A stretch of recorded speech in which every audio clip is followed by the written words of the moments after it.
This is Lew White, and on the phone here is Dan Lachindro, and he's going to tell us about Thanksgiving Day, a little history on that. Hello? Yeah, I thought that'd be kind of interesting. Let's start out with this question: is who started Thanksgiving Day, anyhow? Well, okay, let's start out with who didn't start it. It was not the Pilgrims, and yet most people were taught this in school. Every country has a history of its own, and at the end of the U.S. Civil War, Abraham Lincoln instituted a National Day of Thanks to commemorate the end of that horrible Jesuit Illuminati division over the Emancipation Proclamation, freeing all human beings from enslavement. The North followed the law, but the Southern states did not. They wanted to maintain the right to own human beings to work their plantations. Now, the Pope wrote letters before and during that war which contain outrageous evidence of a conspiracy to rebel against the North, divide the United States of America, and addressed his letters to Mr. President in Charleston, South Carolina. Well, Thanksgiving Day was instituted to give thanks to Yahuwah for ending the war the Jesuits hoped would destroy the USA.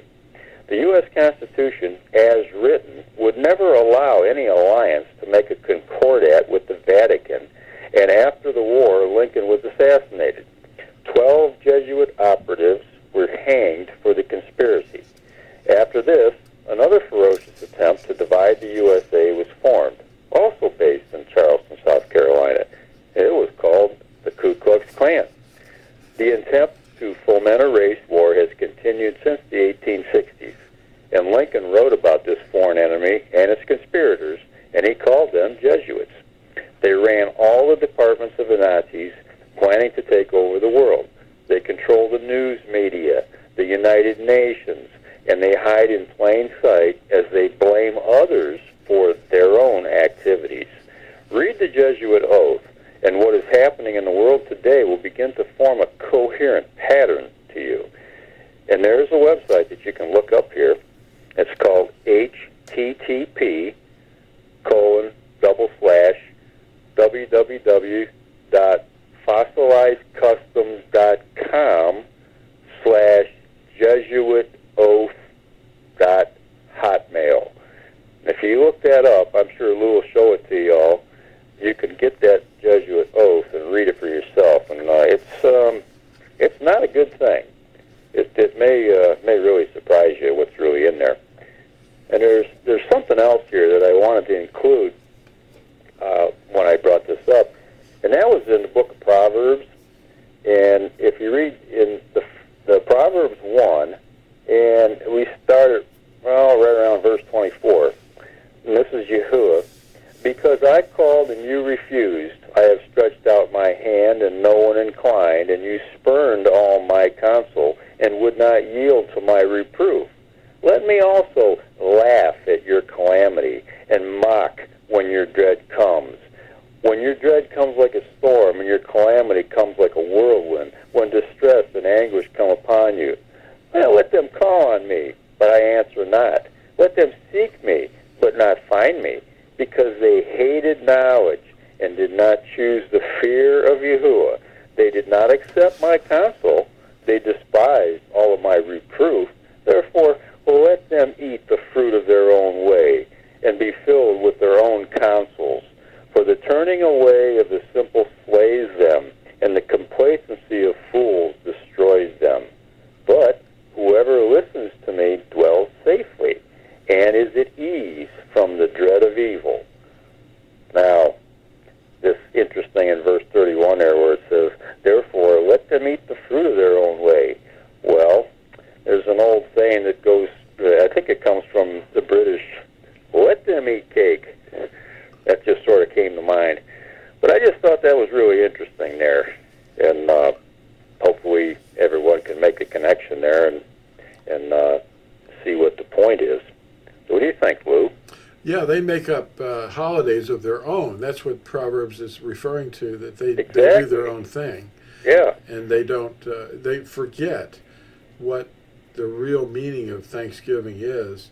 It's not an event. It's actually an everyday and night thing. We thank him all the time. We don't have a special occasion for it, but as a civil holiday, it's nice to remind people that it's about the Creator.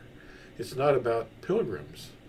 Exactly. There's the law of the land right behind me here on this stone, and I'm sorry to report that stone has been, well, it was mutilated in 2006. Horribly. The first couple of lines of the thing was hammered out. But recently, in the last few weeks, after this exposure in the media to the stone's location, people went there and they were dumping oil on it and doing things to it, touching it, and so forth. And it was a Christian group that went out there. And they called me and interviewed me before they went there, and I was on this thing for an hour, but they didn't use any of the material that I recorded on the video. They said they lost it. Oh, how convenient. Well, that's okay. But anyway, now someone has gone out there and coated it with thick, like tar-like black paint, and the whole stone is completely covered in this black material. I don't know if it's paint or what, but it's completely covered. Yeah. Well, the thing is, though, is when you hear this fire come, it's just going to burn all that tar off of there. Yeah, he will. Yeah. Yeah.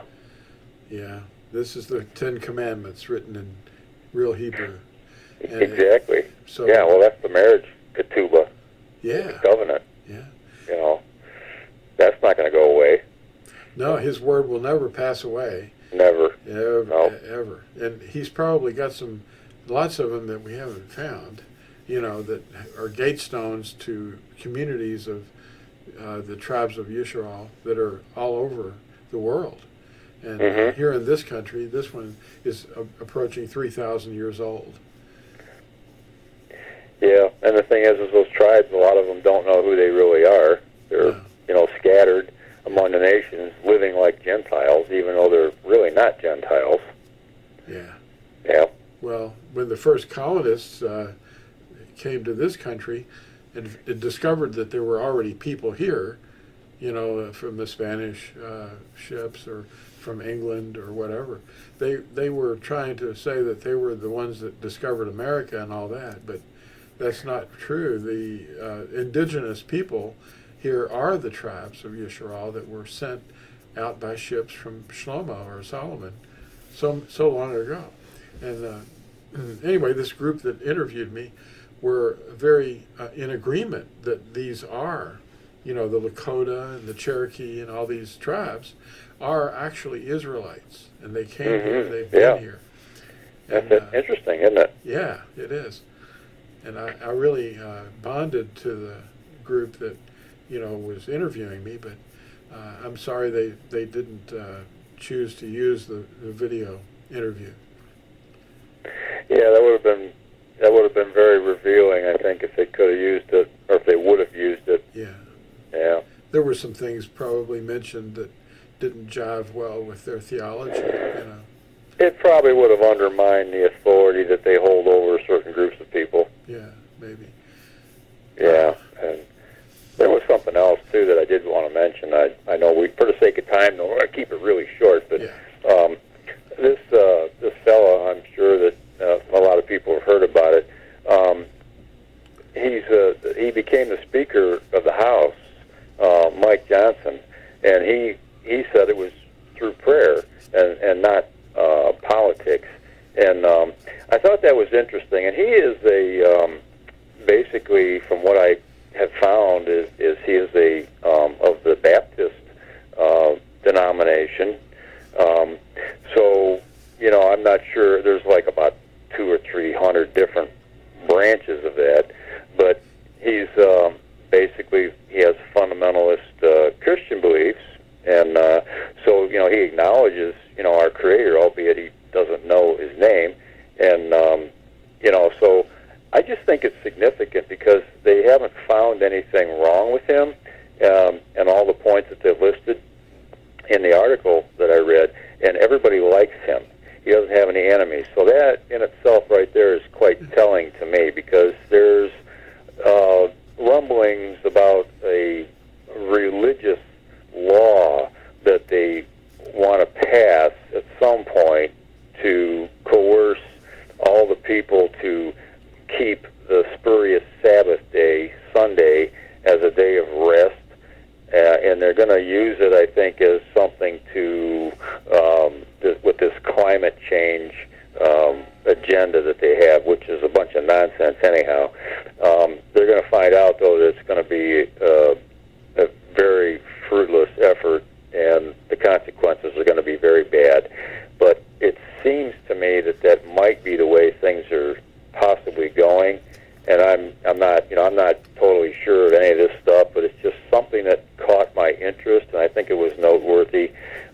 Just kind of put it on the back burner, keep it in the back of your mind, because something may become of this, because we know the Pope is vying for a seat of more power in all the governments of the world. So this could be a stepping stone in that direction for this country. So I just thought that was rather interesting, and I wanted to bring it up. Yeah, the Nicolaitans, the people that want to control what's taught and who teaches. And you were reading that section about Thanksgiving from a part of this book right here, Magisterium, and that's introducing the Nicolaitans. And that's why we have all these revisionist ideas taught in schools. That's right. Yeah. Well, thank you very much, Dan. All right, I really appreciate you giving me the opportunity to read this stuff. Well, thank you, and we'll see you all next time, okay?